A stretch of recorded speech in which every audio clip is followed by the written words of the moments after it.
Assalamualaikum warahmatullahi wabarakatuh. Perkenalkan, nama saya Lilis Fatmawati. Di sini saya akan menerangkan sedikit tentang materi pemrosesan paralel.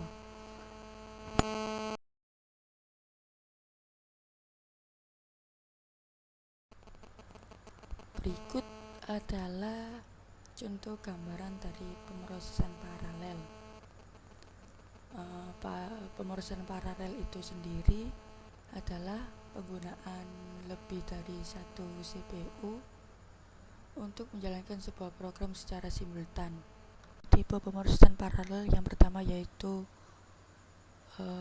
result paralelisme, yang tipe di sini dimana komputasinya dapat dibagi menjadi beberapa tugas independen yang mempunyai struktur sama.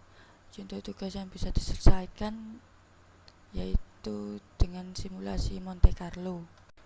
Yang kedua yaitu tipe pemrosesan spesialis paralelisme, adalah dengan mengerjakan beberapa tugas secara bersamaan pada prosesor yang berbeda.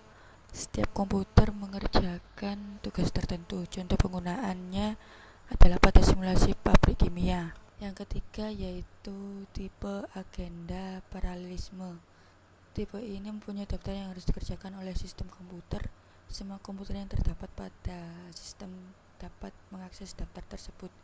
Pada model manager worker terdapat pengelompokan, yaitu jadi dua, manager dan worker. Dan berikut adalah multiprocessing simetris dengan karakteristik komputer stand alone sebagai berikut. Menurut William Stalling, dua atau lebih prosesor yang sama dengan kapasitas yang sebanding, dan prosesor membagi I/O dan memori yang sama. Berikutnya, prosesor terkoneksi oleh bus atau koneksi internal lainnya.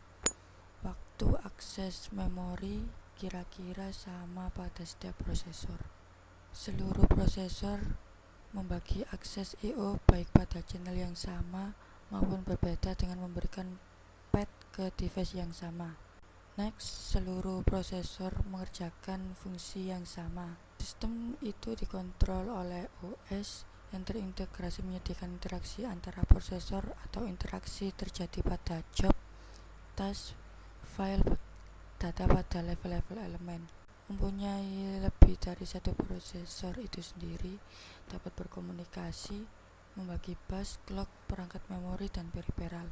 Setiap prosesor menjalankan sistem operasi yang identik dan komunikasi antar prosesor jika diperlukan. Berikutnya yaitu multi-threading processing. Multi-threading itu adalah cara pengeksekusian yang mengizinkan beberapa thread terjadi dalam sebuah proses, saling berbagi sumber daya tetapi dapat dijalankan secara independen. Di sini keuntungan dari multi-threading dikategorikan menjadi 4 bagian. Responsif, aplikasi interaktif menjadi tetap responsif meskipun dari program sedang diblok atau melakukan operasi lain yang panjang.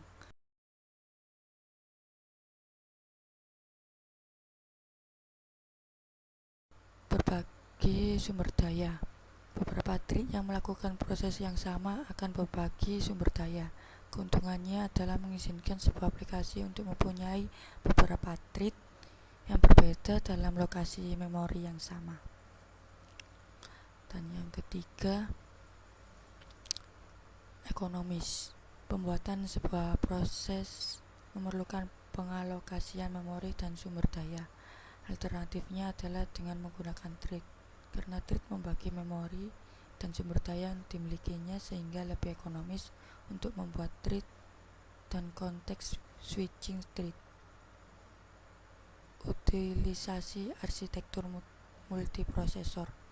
Keuntungan dari multithreading dapat sangat meningkat pada arsitektur multiprosesor, di mana setiap thread dapat berjalan secara paralel di atas prosesor yang berbeda. Berikut ada 5 model dari multithreading itu sendiri. Beberapa terminologi yang akan dibahas,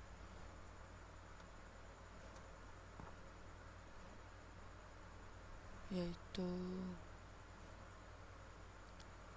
thread pengguna. Yang pertama, thread yang pengaturannya dilakukan oleh pustaka thread pada tingkatan pengguna, karena pustaka yang menyediakan fasilitas untuk pembuatan dan penjadwalan thread pengguna cepat dibuat dan dikendalikan. Dan yang kedua, thread kernel, thread yang didukung langsung oleh kernel, pembuatan, penjadwalan, dan manajemen thread dilakukan oleh kernel pada kernel space.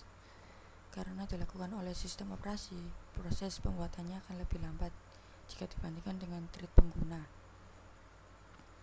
Berikut adalah model multithreading. Model yang pertama yaitu model many to one. Model ini memetakan beberapa thread tingkatan pengguna ke sebuah thread tingkatan kernel. Pengaturan thread dilakukan dalam ruang pengguna sehingga efisien. Dan yang kedua yaitu model one to one. Model ini memetakan setiap thread tingkatan pengguna ke setiap thread yang menyediakan lebih banyak konkurensi dibandingkan model many to one. Dan yang ketiga yaitu model many to many. Model ini multiplex banyak thread tingkatan pengguna ke thread kernel yang jumlahnya sedikit atau sama dengan tingkatan pengguna. Dan terima kasih, sekian video singkat ini, semoga bermanfaat. Sekian dari saya. Assalamualaikum warahmatullahi wabarakatuh.